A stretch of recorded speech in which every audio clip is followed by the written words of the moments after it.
Hello everyone, आज हम solve करने जा रहे हैं क्लास 12 के मैथ चैप्टर 4.3 का क्वेश्चन नंबर 2 के जो फर्स्ट पार्ट है इसे। तो हमें डिटरमिनेंट दिया हुआ है और इसके लिए हमें मैनर और कोफैक्टर निकालना है। चलिए स्टार्ट करते हैं। तो जैसा कि आप सब जानते हैं कि हम जो उपसारणिक है यानी कि मैनर उसे हम एम से सूचित करते हैं। तो सबसे पहले हम A11 के लिए निकालेंगे। इसे हम क्या लिखेंगे, M11। ये अभी हम क्या निकाल रहे हैं, उपसारणिक। M11 के लिए इस कॉलम और इस रो को ढकने के बाद क्या आते हैं, यहाँ पे 1 0 0 1, यानी कि 1 को 1 से मल्टीप्लाई करेंगे तो कितना आ जाएगा 1 माइनस 0 के 0 करने पे 0, यानी कि कितना आ गया हमारा M11 कितना आ जाएगा 1। सेम ऐसे ही हम बाकी सबको भी निकाल लेंगे, यानी कि अब A12 का उपसारणिक M12 जो कि कितना आ जाएगा, इस कॉलम और इस रो को ढकने के बाद ये कितना आ जाएगा 0 माइनस 0, यानी कि 0। सेम A13 का क्या बोलते हैं, मैनर कितना आ जाएगा M13, यानी कि इस कॉलम और इस रो को ढकने के बाद ये कितना आ जाएगा 0 माइनस 0, ये भी कितना आ जाएगा 0।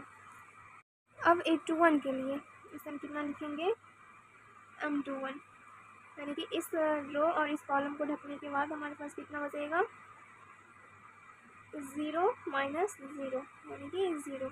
अब A22 के लिए इस कॉलम और इस रो को ढकने के बाद कितना बचेगा हमारे पास 1 माइनस 0, यानी कि 1। सेम इसी तरह M23, यहाँ से ये कितना आ जाएगा हमारा 0 माइनस 0, यानी कि ये भी 0। सेम अब हम M31 के लिए निकालेंगे। M31 के लिए इस कॉलम और इस रो को ढकने के बाद कितना आ जाएगा 0 माइनस 0 0।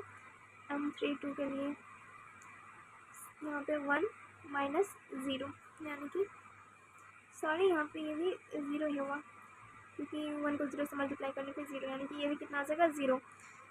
यहाँ से M33 इस कॉलम और इस रो को ढकने के बाद कितना आ जाएगा 1 माइनस 0, ये कितना आ जाएगा 1। तो ये हमने क्या निकाला, उपसारणिक।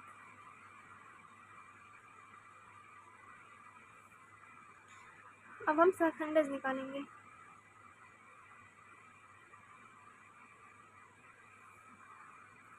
यह सहखंडज नहीं है, यह सहखंड है, यानी कि हम अभी कोफैक्टर निकाल रहे हैं। सहखंडज तो अगले चैप्टर में आएगा।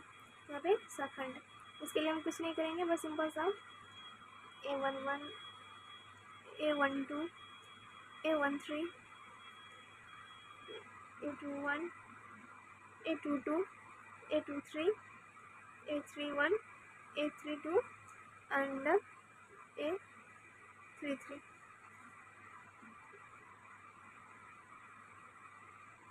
यहाँ से जो सम संख्या वहाँ पे प्लस और जहाँ पे विषम संख्या वहाँ पे माइनस, यानी कि यहाँ पे 112, यानी कि यहाँ पे प्लस माइनस प्लस माइनस, यहाँ पे प्लस, यहाँ पे माइनस, यहाँ पे भी प्लस, यहाँ पे माइनस और यहाँ पे प्लस। अब यहाँ से लिख लीजिए A11 कितना आ जाएगा 1, A12 कितना आ जाएगा 0, A13 0, A21 कितना आ जाएगा 0, A22 कितना आ जाएगा 1, A23 0, A31 0, A32 0 और यहाँ पे A33 1। यहाँ पे माइनस 0, यानी कि 0 ही होता है, इस तरह से आप लिख सकते हैं। तो ये रहा इस क्वेश्चन का सोल्यूशन। आई होप आपको समझ में आया होगा। अगर किसी भी तरह का कोई डाउट है तो आप कमेंट कर सकते हैं। मिलते हैं नेक्स्ट वीडियो में, तब तक के लिए बाय बाय, टेक केयर।